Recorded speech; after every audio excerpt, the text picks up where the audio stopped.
Hey guys, it's Eric again. We're going to continue on with the conversation in graphite shafts. It seems as though the last time I made this video and we started to talk about it again, more questions were rising and rising. I had mentioned briefly that there are some shafts when it comes to graphite that are out there that are what's called filament wound shafts. So let me go a little deeper into that for a moment. So filament wound, what does that mean?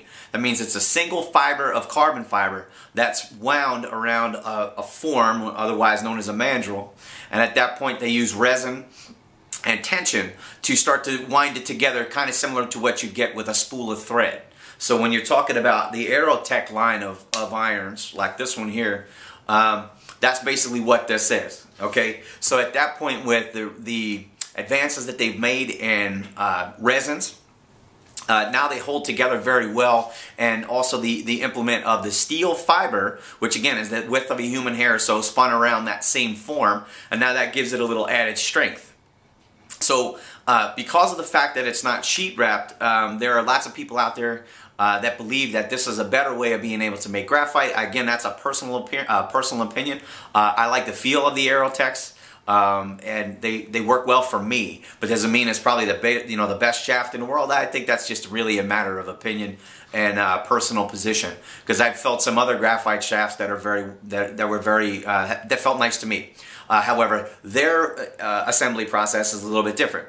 So with that, what happens is you'll have layers of carbon fiber that are a certain thickness, either really thick fibers or thicker fibers, and I'm talking in thousandths of an inch or so, versus a little bit thinner or microfibers. Okay, and all of them, again, this is lots of generalization as far as assembly goes, because there's lots of other ways that are proprietary to each one of the manufacturers. You have to go onto their websites to find these things out. All right. So what basically, in the long and short of it, happens is the carbon fiber itself is sort of a bias weave. So one fiber crossed over another, and there's many of them, like you'd have within a some linens or textiles or something. Okay, so anyway, and what happens there, and as they layer them together one on top of another, and they take those fibers and they move them around, kind of similar to what you get in the grain of plywood.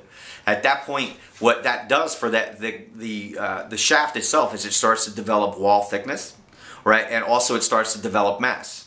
So if the companies themselves get really good at, and they utilize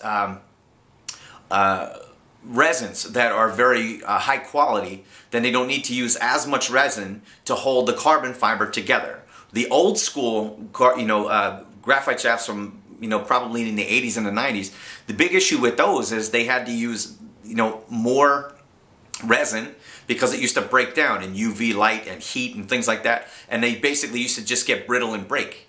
But now a lot of the materials that they use are significantly more stable, especially with the implement of nano resins. Okay, that's another conversation that we'll have to have, and a little bit deeper explanation as far as how they hold them together.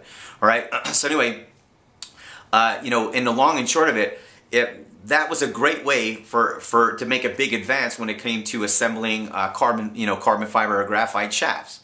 So the sheet wrap made it fairly inexpensive to get them out into the market. But now what they found again across the board is people wanted a more refined piece of equipment.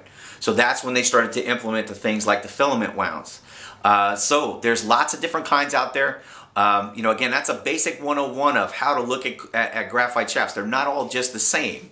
And what happens in the end result is the ones that have the microfibers versus the thicker fibers versus the filament wounds, all they create is different, like we've talked about before, different bend profiles.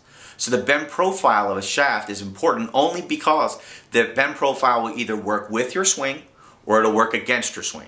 If it works against your swing, then we have something that's not for you, and it doesn't make any sense to try to squeeze this particular shaft just because you like it into your set if it doesn't work with you. Right? So I mean, when it comes to shafts, this is some pretty raw information that I'm giving you, and I hope you heed it, because it's an important thing. Just because you like a shaft or you like a manufacturer doesn't mean they're going to make something that's perfect for you. Okay?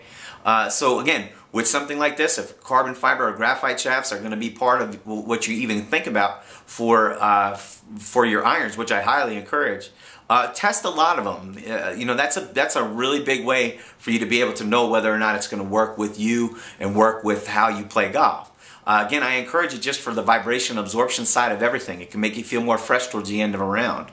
So anyway, There's a little bit more information on some of the next ones. We'll go back into some construction side of it and how they're put together. And again, that can hopefully, you know, start to clear up some questions that you might have about, in particular, about cost, because some are, when it comes to putting them together, a little easier, a little harder to put together, and that's really where the cost comes in. Okay, so hey, listen, thanks again. This is again another small installment of what happens with graphite shafts versus steel, and we'll keep right on going. Okay, thanks for listening. Have a great day, guys.